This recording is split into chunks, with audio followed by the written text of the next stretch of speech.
Now, we must go back to that kitchen in Jerusalem. And let's overhear a conversation.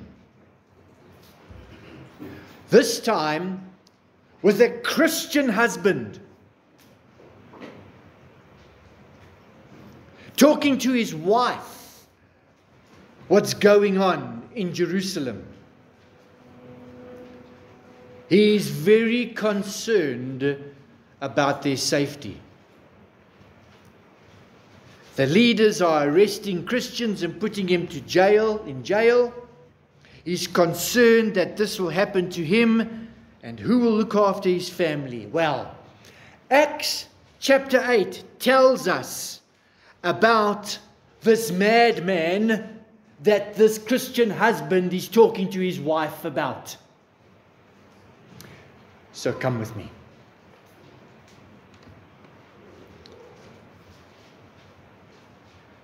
Saul dragged a couple of people out of their homes and ripped their families apart because he did not like what they believed or said about this Jesus of Nazareth, whom we love, honey. Saul hates the gospel.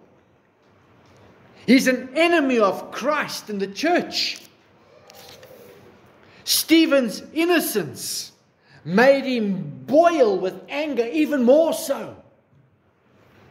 My dear, I'm worried about you and the children. Our future here in Jerusalem is a problem. If they arrest me, you will starve, and who knows what Saul will do to you. I don't want you to worry about me. I've prayed about this, and I think it's best that we leave tonight and go to Samaria.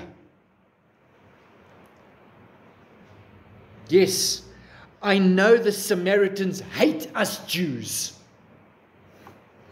But we must go. I know their religion deviated from Judaism in significant details. We learned that as children, didn't we? But I recall Jesus spoke to that Samaritan woman at the well. Do you remember? He showed them such love and compassion. And she called those people to come and meet him. He told her that he was the Messiah. And I wonder what's going on there in Samaria these days. Do they still believe in Jesus? Do they? Do they know what's happened to him? Do they know what's happened to Stephen? Do they know about Saul? I'm wondering. And I've been told by the apostles that the angels told them that when Jesus went to heaven, that we must take the gospel and be disciples to all nations. I am not sure if I fully understand that, but this is what we must do. Now, please turn with me to Acts chapter 8, verse 4.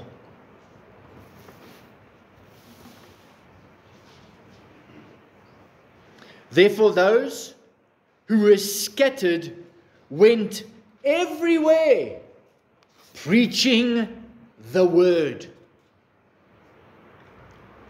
Then Philip went down to the city of Samaria and preached Christ to them. And the multitudes with one accord, the multitudes with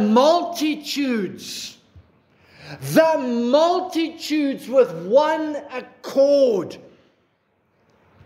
heeded the things spoken by Philip, hearing and seeing the miracles which he did. For unclean spirits, crying out with a loud voice, came out of many who were possessed, and many who were paralyzed and lame were healed. And there was great joy in that city. What city? What city? Verse 7 tells us, the city of Samaria. The attack on the Christian church did not silence their testimony and their receiving of the gospel. Everywhere they went, these Christians who were tormented by Saul had to run for their lives. And God used this, remember this morning's sermon, these so-called crooked ways, He made it crooked. He forced people out of their homes to go to His harvest. Everywhere they went, they carried the good news of salvation. And God knew this. For everything works together for the good, for those who love God and are called according to His purposes. The good seemed bad, but God was at work. The gospel lived in their hearts, and He lived in them too. Philip, the deacon. Philip, the deacon of Acts chapter 6. The same Philip. He headed north to the city of Samaria. He not only preached Christ, but performed many miracles. Unclean spirits were driven out, and the paralyzed and the lame were healed. The masses, the hordes, received the gospel, and as might be expected, there was great joy, despite the looming problem back in Jerusalem with Saul, who's after their blood, like I said this morning, like a cat chasing that rat. Now, let's imagine that this happened in the Moat. What will this revival look like?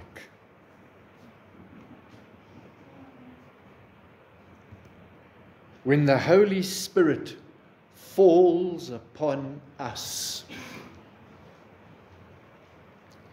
then what? What will happen? What could we expect? More than that, would we even want revival? Some might cringe using that word, revival. Unfortunately, some of our louder Christian brothers and sisters in Christ have usurped that word revival. And the more Reformed Baptists would say, ooh, revival.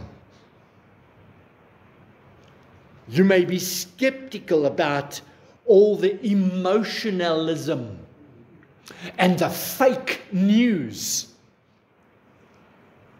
Past revivals have grabbed our attention. So we think, do we even need revival? I mean, we've got the scriptures and we've got all our teachers and our YouTube channels. We've got everything we need. Do we really need revival? Why are you so dissatisfied then that you're saying we need revival? The answer to these questions, of course, depends on what we expect to find in our Jerusalem, not necessarily, but in our Samaria. Let's imagine for a moment that we're way back then, and this is happening in the Moat. What will we expect to find should revival come? Because we have learned that revival is the ordinary work of the Holy Spirit. It's nothing extraordinary or exceptional to Him. This is His work.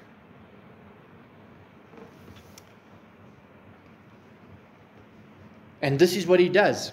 So I want us to examine chapter 8 and look for what would revival look like if it came.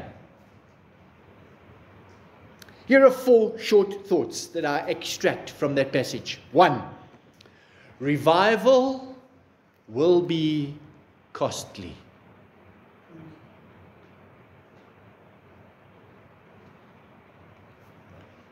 To be obedient to the Holy Spirit, revival will be costly. It may mean you will do things and say things you have never dreamt of doing.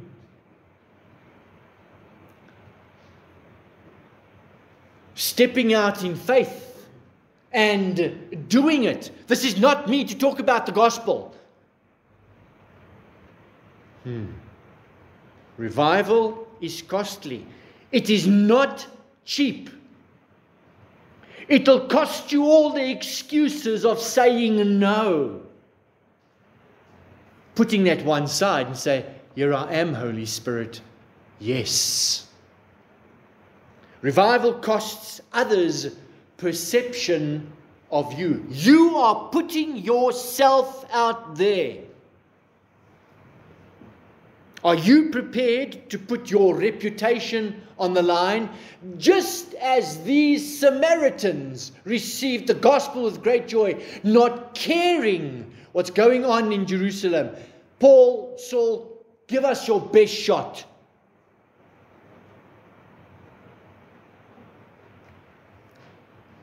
It costs you the perception of yourself. And it costs an incredible amount of time and energy. In the first Great Awakening, Jonathan Edwards, in writing about his wife, Sarah, she found that the intensity of the joys and pains of revival, which she observed in her life, the joys and pains of revival could overcome her bodily frame. It was just so much for her. It brought wonderful joy to her. Isn't that wonderful? Just like the Samaritans. A costly revival brings joy. Revival is costly. And I want to tell you, dear beloved, it is a violent, spiritually violent. Be careful. Be very careful. It's like the piercing sword of the Spirit. He will demand more of us than we could possibly dream, yet we're not doing it in our own strength. Hebrews 4 verse 12 says, for the word of God is living and active, sharper than any two-edged sword, piercing to the division of soul and of spirit, of joints and of marrow, and discerning the thoughts and intentions of the heart. Who is at work there? You. The Word of God is active, empowered, attended by the Holy Spirit. This Word is alive and will cut to their comfortable hearts and replace them with new desires at an astonishing rates. So the way you think about revival now, when revival comes, expect that to change. Expect your feathers to be ruffled. It is spiritually violent.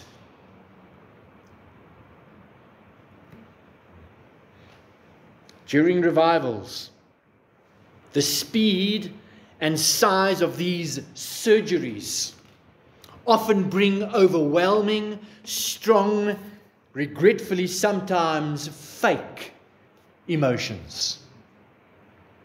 Fake emotions will bring cynics who love to bring division. So during revivals, the sword of truth tends to carve boundaries between revived communities and anti-revival communities. Look out for that.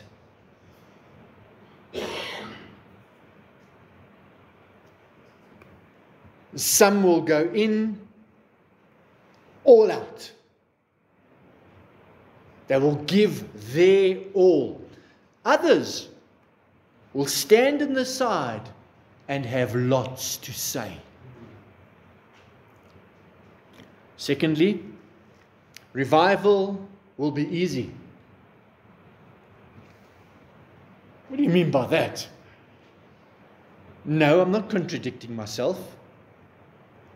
Acts 12 says, the word of God increased and multiplied. The word of God increased and multiplied. Listen carefully.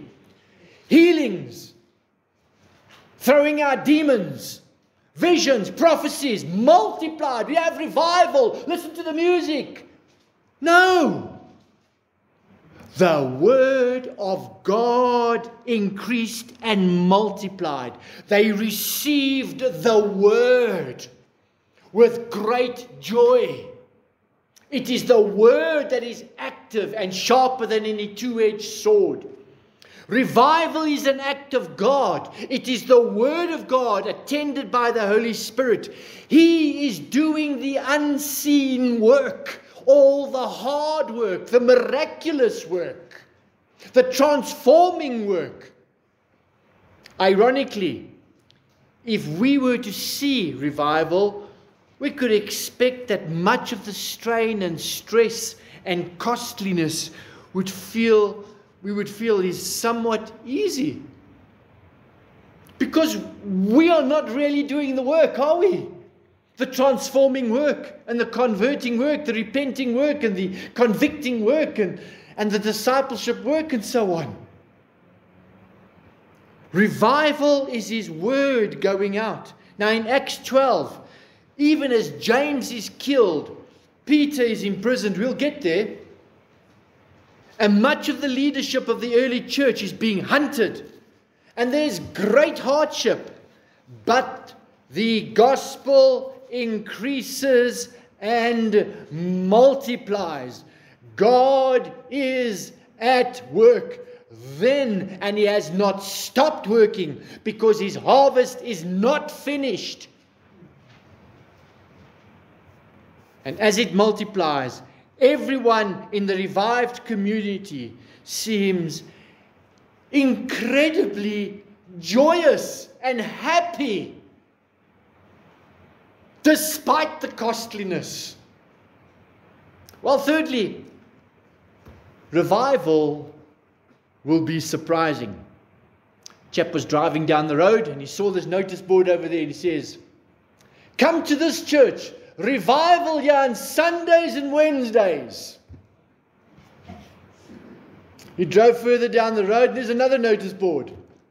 "Come to this other church, revival here on Tuesdays and Thursdays, except Sundays and Wednesdays." They were just playing with words in the billboards. We cannot manufacture or predict a revival.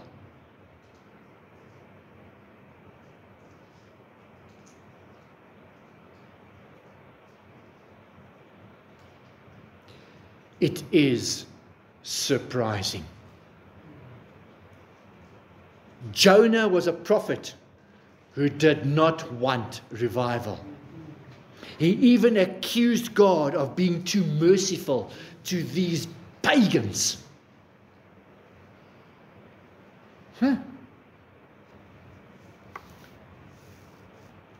We had some visitors from Easterus this morning. Isn't that wonderful? Perhaps you avoid Easterus in your prayers, or the people from Easterus. Lord, bring revival, but not to them. They don't deserve it. How wicked is that? He even accused God of being too merciful to these Ninevehs. Nineveh was the capital of Assyria, one of the most despicable nations in world history.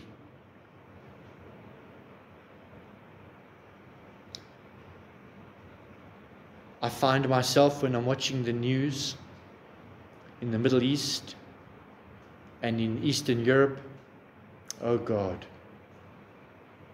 I'm not praying for the Ukrainians or the Russians. I find myself praying for the gospel to touch the hearts of the unredeemed, the unsaved, the wicked. I'm praying for those Palestinians and Jews who hate each other with a passion.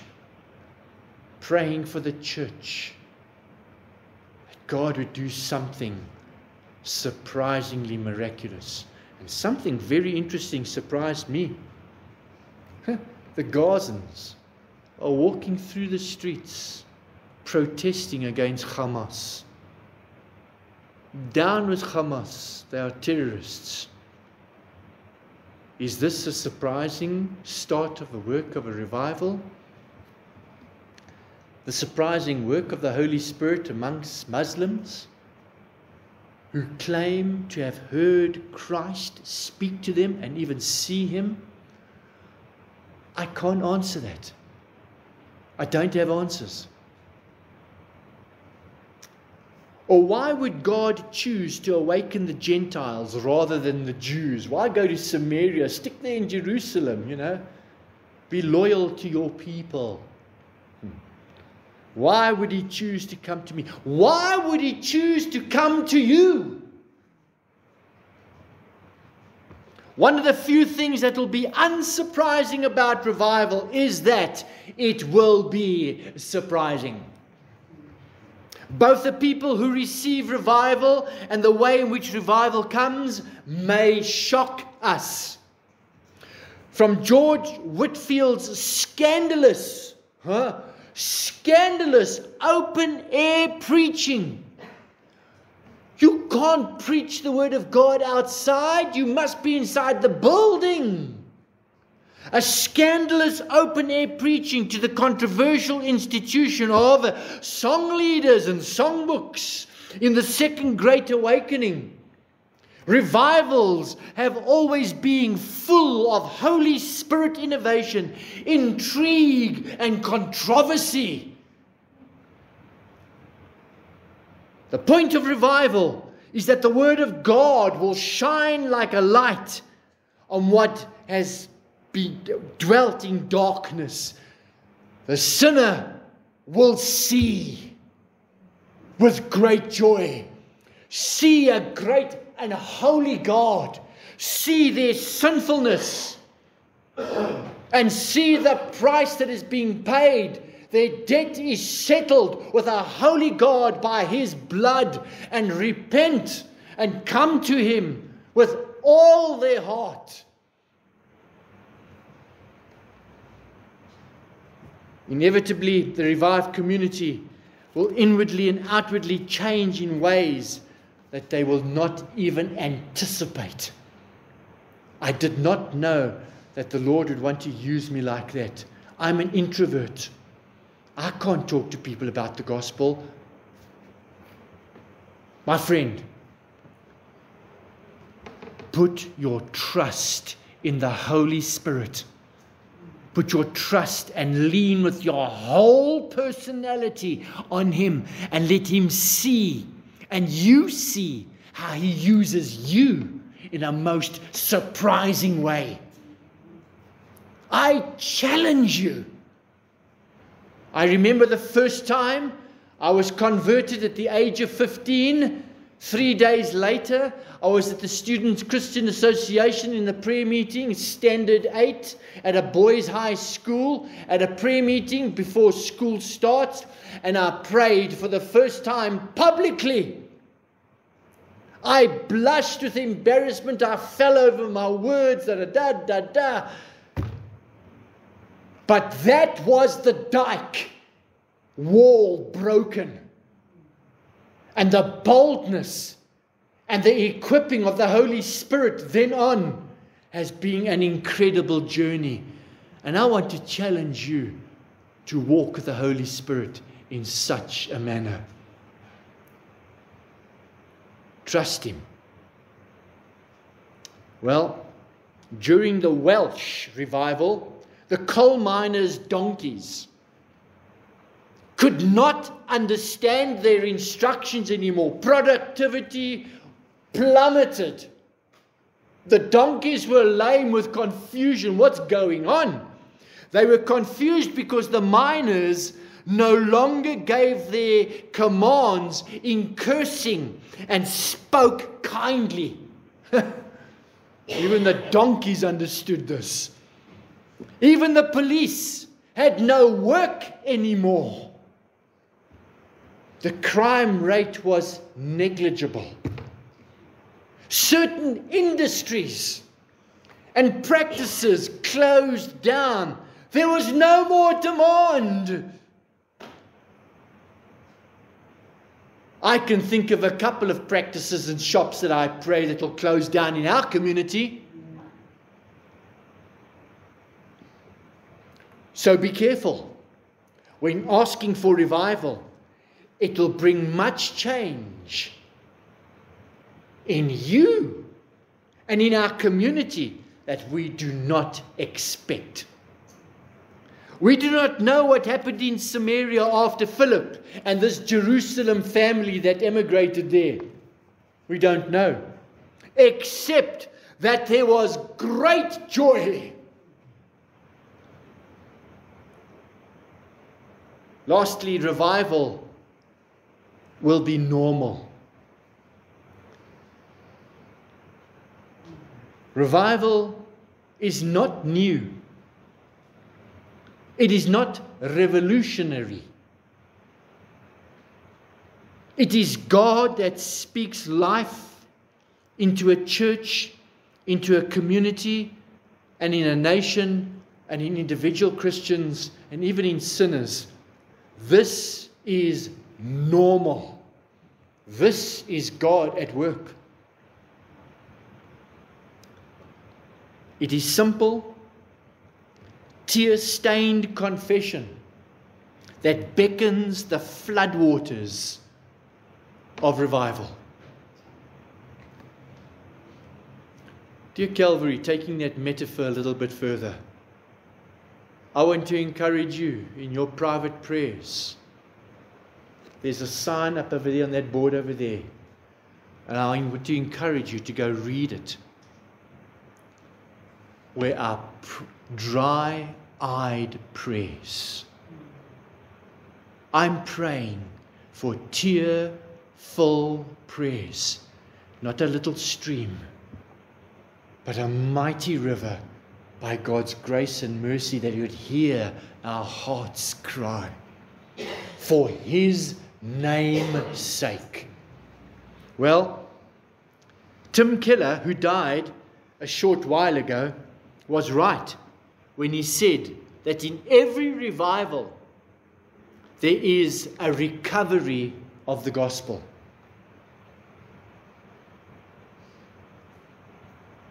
Observe that carefully. Revival is not about pragmatic, innovative, man-centered, new vocabulary, music, smoke screens and flashy ministry. It's about a fresh, impassioned, revived belief in the almost unbelievable.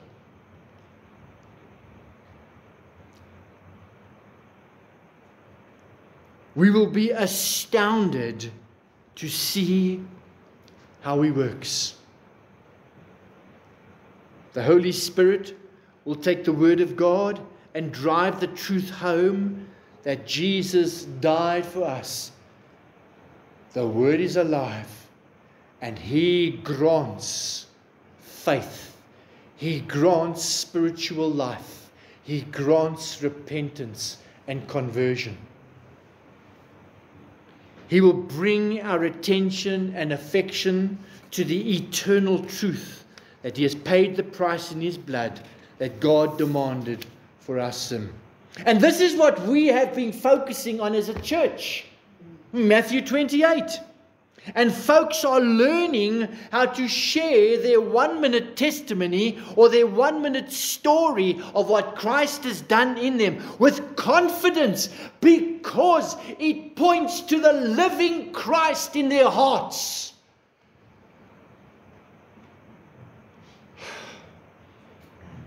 Do we take this flame and put it under the table? That's not revival. So do you want revival? I wonder if that Jerusalem husband and wife wanted revival. Revival is beautiful because it is the briefest image of life under King Jesus. One day we will live in His eternal presence with an eternal fruit of revival. People are changed and transformed by the power of the gospel. Revival can also be ugly because there are other powers that do not take kindly to our gentle Lord's show of strength.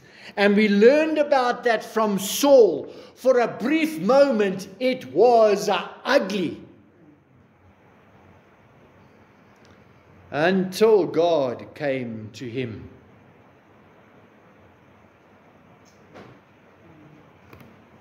Naya will be preaching on Acts chapter 9 and how the Lord cornered Saul.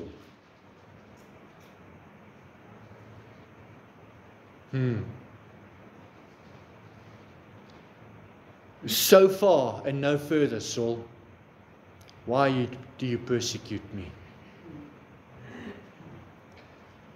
So now, we have a vague idea of what we can expect with revival. The question remains, do you want revival?